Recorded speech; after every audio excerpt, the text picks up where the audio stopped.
Magandang hapon sa inyo lahat. Ito po Herbert Curia, author-promoter ng The Critics Promotion.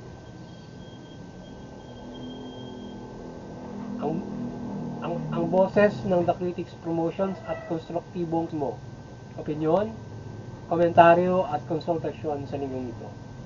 Kakibat ang ating pananalig sa ating banal na Panginoon Diyos, banal na Panginoon sa Kristo at kabayan ng Krimo ng Kalimantan ng Santa Maria, ay hinggil sa issue ng ambush on government officials, particular kina uh, Governor Adjong at Vice Mayor Alameda. Kinundina ng ULAP o Union of Local Authorities in the Philippines ang nasabing pang-ambush sa ating mga lokal na leader. Ang panawagan ng ULAP sa pamalaan ay Speedy Administration of Justice. Ipursu ng ating PNP ang lahat ng legal means para sa katarungan sa pangyayaring ito. Napaslang ang nasabing Vice Mayor at mga kasama nito at nakaligtas naman si Adjong, subalit ang mga kasamahan din nito ay napaslang sa nasabing o naturang ambush. Maring kinukundila ng ULAP ang mga ganitong krimen at pang-atake sa mga government officials. At ang violence ay naglalagay sa peligro di umano sa sino man kung saan maging leader ng pamalaan ay naaatake o pinapatay. Sa ibang balita naman ay ayon sa DOJ ay magkakaroon ng reform sa prosecution service para sa pagkaso ng mga suspect at magkaroon ng coordination of police at prosecutor para sa mga kaukulang ebidensya para sa ebidensya at pagsasampa ng kaso sa mga suspect. So yun,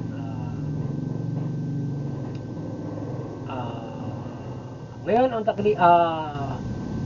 bababaan na din ng ang recommended bail in indigents ng nasa 10,000 na lamang sa mga kasong kriminal. So yun. So doon sa mga kasong kriminal nasa bababaan yung parang bail, yung bail ng ano ng mga halimbawa, wala kang kakayanan makapag-bail para makapag-bail ka at saka for the congestion na rin. So bababa na lang hanggang 10,000 sa mga kasong kriminal siguro ganun.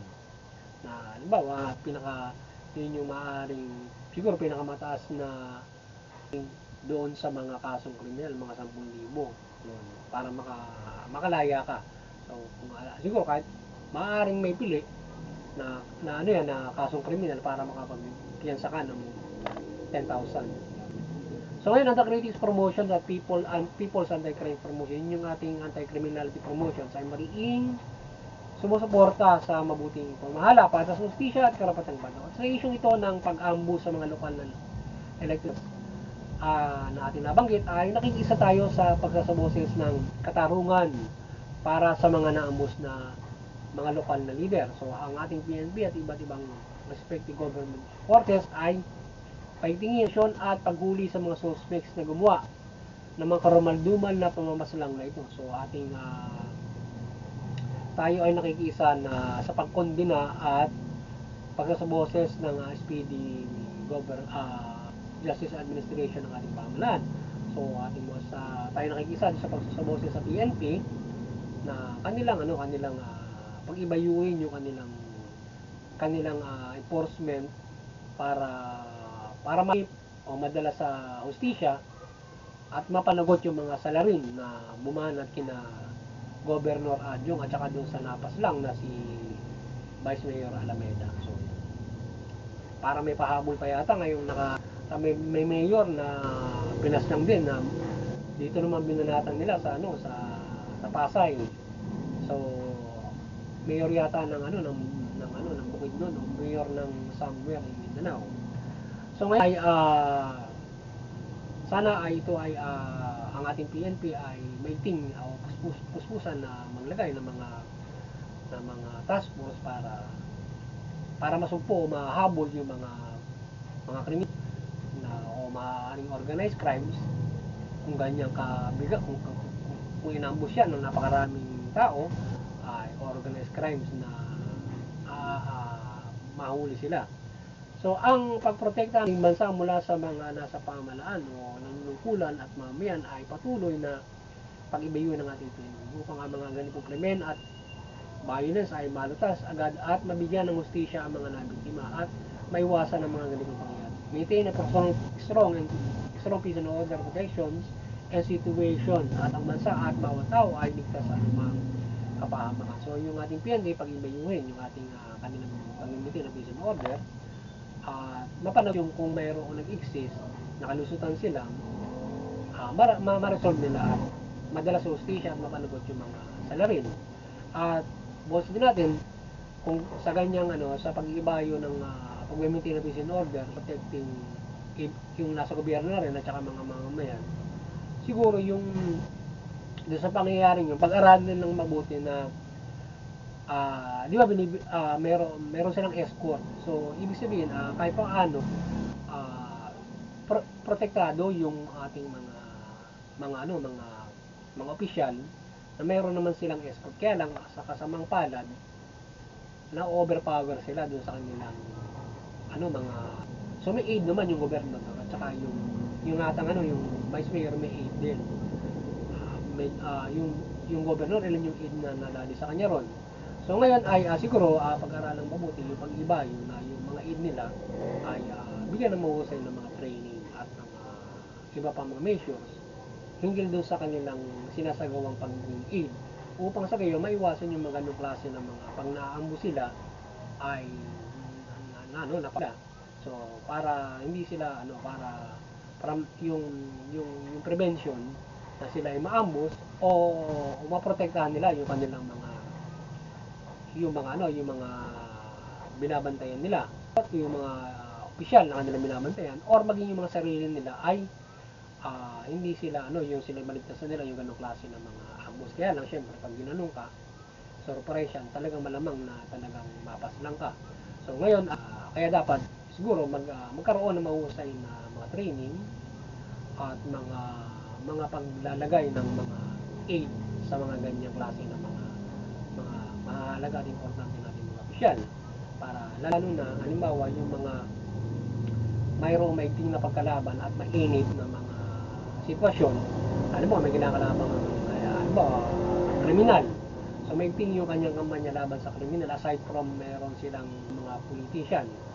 So sila ay dapat ay talagang siguro pag-ibayuhin ng PNP yung aid na binibigay nila sa ganun na sa gobernador, vice governor at mga mayor, vice mayor. So yung mga may matataas na opisyal ng lokal na pamahalaan, bigyan nila ng mahusay na mga kung paano ang ating PNP ay magbibigay ng aid doon sa mga nasa so sa tingin naman natin ay ang PNP naman ay hindi naman nagkulang doon sa aid doon sa mga opisyal na yon.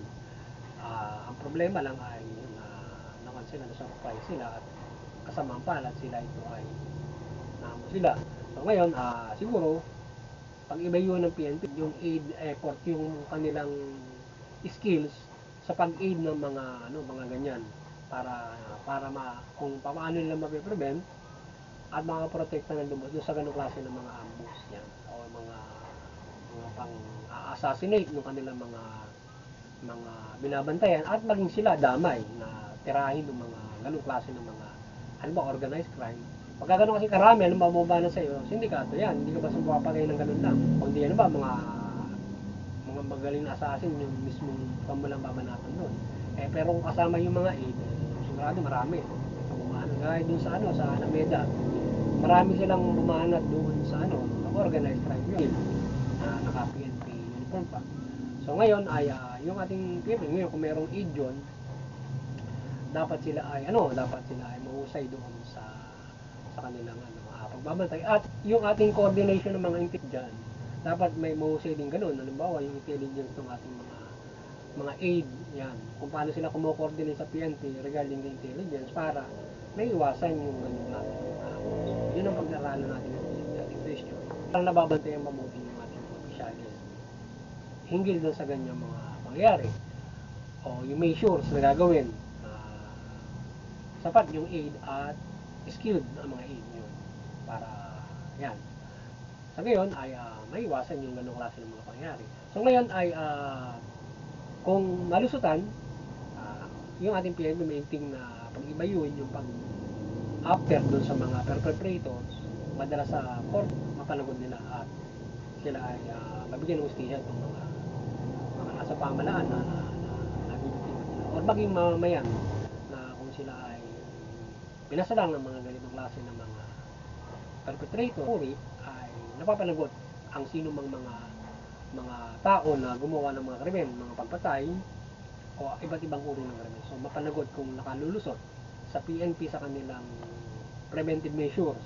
Yan, mga complete visibility, mga coordination, intelligence, yun, kung nalulusutan pa yun, ng mga kawatan, ay mapapanagot naman yung mga nakagawa at na-resolve nila o madadala sa korte kung mayroon ng exist na krimen. So, ang karapatang bataw ay patuloy na respeto upang walang inosente na maabuso sa pagpapahira ng peace and order. Bagkos ay pangunahin itong maprotektahan. Ngayon din, no? At the same time, doon sa pag-after ng ating PNP doon sa mga perpetrators na even in government officials o private, dapat yung human rights hindi nila kalilimutan. So, lalo na kung alam ba, mainit ang ating PNP dun sa kapag may mga ganun pangyayari, lalo na pressure sila. So sana yung human rights huwag nila kalilimutan para hindi sila makaperwisyo naman ng mga inosente o mga walang kinalaman na banatan nilang mapanagot. So dapat ay yung mga talagang kriminal lamang na gumawa ang papanagutin nila at walang civilian inosente na mga mapapaniwala tungkol upang resolbahin ang mga ganitong klase ng mga kaso na pangmaslang or maintaining the peace and order. Yan. So, hindi sa lahat ang pananampalataya sa Diyos at Kristo Jesus ng lahat na gabayan tayo ng kaligtasan sa ating pamumuhay at mamayan. Dapat faith. So, yung ating mga opisyales, so yung bawat isa, faith upang tayo ay yadya sa anumang uri ng kapahamakan. So, yan ay higit natin kakampi na tayo ay maiadya niya dun sa mga nakagagawa ng faith na tayo ay hindi mapahamak. So, yan ang ating maiting na kampi. Tayo magtiwala sa Diyos, hindi niya tayo pababayaan. Sa halip ay mag-iibayo yung mabuti laban doon sa mga kasama. So, kaya tayo, hindi man natin sinasabi na walang faith yung mga tao na yun o ano mga pangyayari. So, nangyari man yun ay at ano man ang kadahilanan ay tayo ay maging pananampalataya at ating measures para tayo ay aligtas niya sa ganyang klase ng kapamakan upang tulungan tayo ng Diyos sa mga measures na ating ginagawa at panunungkulan at pamumuhay nito.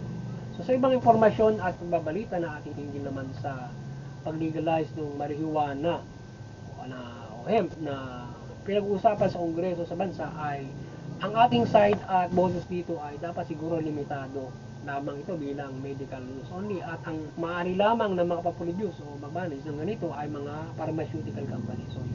So sangayon tayo na ang pag-legalize ng marijuana ay yung ano lamang for medical use nga dahil ngayon nga yung nais ng lahat na for medical use na kung paano ito i-administer. So dapat at paano ito ipoproduce. So dapat ang pwede lang mag-produce niyan ay hindi ito pwedeng ikontrata sa isang tao at sino man tao na pwedeng makapag-produce at pwedeng makagamit. So dapat kapag legalize yan, limitado. Alam ba, para yung pharmaceutical company.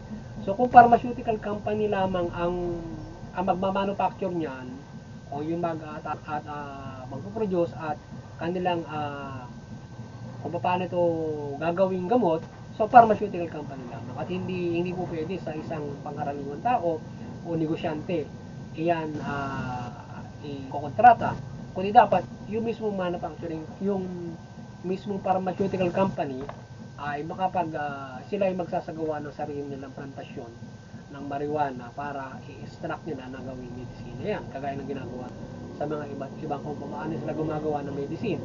So ganun dapat na gawin nila kung kailangan magtanim sila para magkaroon sila. Hindi na pwede dapat angkatin yan o ito ay maaring hindi na pwedeng ito ay itanim ng ibang negosyante para kanilang gawing gamot. Ay siguro maaari pa ay angkatin nila doon sa sa mga sa mga legal na bansa. Ano ba, kagaya ng bansa ng mga legal yan eh. So maaaring angkatin ng pharmaceutical company ron. Pero siguro mas maigi para mas maiwasan ang talagang maaaring ito ay maabuso, eh magtanim na lang yung mga pharmaceutical, babantayan nila mabuti yon. At sila ay magmumulta na malaki o sila ay makukulong kung ito ay maaabuso sa kanilang bilang nasa kanilang administration ang pagmamanage ng ganyan para magamit illegal use. So, siguro yun ang ating side doon sa ating Kongreso at ating Senado. So ganun ang gawin nila para hindi po pwede na basta ganyan na i-legalize na. Pwedeng gamitin ng kahit sino yan, hindi kagaya sa ibang bansa. Pag nililegalize nila sa ibang bansa, pwedeng gamitin ng kahit na sino. Yun ang mahirap doon kasi maraming pwedeng maging addict dyan sa marijuana at ikabaliw ng tao or itong marijuana ay magdulot ng kaguluhan sa pag-iisip ng isang tao na kung maparanoid ng isang tao, mapraning o masiraan ng bayan, yung mukha ng karamalduman ng krimen. So yun ang mabigat doon, di ba? So yun ang kaya dapat siguro limit yung ang ating tingin yan. At hindi ito dapat ma-access ng sino man ang pagtatanim nito at sila ang mag-pedicate nito. Dapat bibilihin ng mga medical produce sa butika at may reseta ng doktor. So yun, dapat parang mga ibang mga medisina. So may mga medisina sa butika pwedeng gawing droga ng mga kabataan. So ngayon yun ay naaabos yung kagaya ng iba't ibang mga pampakalma. So ginagawa nilang mga droga. So ngayon ay bago mo makon yun, dapat meron kang reseta. So ngayon ay hindi maibigay yun sa mga sino mang tao na a-access nun. So dapat mayroong doktor na magre-reseta para ma-access mo at hindi maabuso. Halimbawa, ay baka mayroong bumili nung mag-over the counter lang, walang reseta, pabili po nung medical use, yung pala gagawin yung drugs niya. No? Halimbawa, kaya mga pampakalma ng mga gamot, binibili ng iba, halimbawa over the counter, hindi mo pwede, dapat may reseta para ikaw ay hindi mo gamitin droga yon o abusuhin mo yung mga gamot na yon na instinct mo lang na para kumalma ka kung mayroon kang depresyon, kung mayroon kang disorder, o whatsoever na mental o psychological problem ka, para tumumar ka ng mga gamot na yun, dapat seta yun, di ba? So ngayon yung iba, mga addict, nakalulusot siguro na gawing droga yung mga ganun. So yun ang mabigat doon. So dapat yan ay limitado at mahigpit yung pagbebenta ng mga yan at pag-manufacture. So maliwanagan ni mother at at mananatiling siya hanggang ganun yung legal na po pwedeng proseso sa legalization na limitado. Ngayon kung ito ay access ng iba, ang sinasabi natin na medicine na maaaring gamitin sa pag-abusuhin na gamitin droga ay yun ang hulihin yung mga ganun. Pwedeng hulihin yung gumagamit ng marijuana na mga aabuso na pinalalabas ng gamot ay hindi naman nila ipinanggagamot, inaabuso nila. So yun ang hulihin ngayon ng mga ganun na umaadik-adik ng ganyan. Yeah. So maliwanagan ni Mother Mary ang bansa mula pamahalaan at mamamayang at mamuhay ayon sa mabuting balita. At ang pamahalaan ay mamahala ng mabuting mamahala at ang mamamayan ay sumunod naman sa pamahalaan. So yun. Yung maliwanagan ng ating Banal na Santa Maria ang pamahalaan at mga Pilipina maliwanagan at sila ay mamahala ng mabuti, matuwid at hindi maabuso. At sila ay magbago yung mga nagkakamali. Yung mamamayan din, ganun din. Magabayan at sumunod sa pamahalaan at huwag lumabag sa batas. Kung nakagawa na hindi mabuti, magbago. At paglabag sa batas o hindi na kasamaan, magbago sa gabay ng Banal na Santa Maria. Sa buhay yung mabuting balita, bilang gabay kung paano tayo makapumuhay ng mabuti. Kasama na sunod sa pamahalaan. Ngayon, kung tayo ay mayroong tingin sa ang pamahalaan ay may maling mga malakad, hindi tayo dapat gagawa ng hindi mabuti. Kundi, tayo ay magsakamuti sa lumayo sa pamahalaan upang baguhin kung may pamamalakad ng mali. Meron tayong karapatan na magsaboses sa ating pamahalaan, kaya nang ginagawa natin, na tayo may karapatan na magsaboses para mayroong pagkakamali yung pamahalaan sa pamamahala, ang pang-aabuso, tayo ay nakapagsaboses na itubig nila ito. Hindi tayo gagawa ng hindi mabuti laban sa pamahalaan sa mga ito, hindi makabubuti sa atin. So magandang hapon sa inyo lahat at God bless you all. Sana nakapagsabuhan sa naman ang The Critics Promotions ng konstruktibong kritis, opinyon, komentaryo at konsultasyon sa linggo. Magandang hapon sa inyo lahat at God bless you all.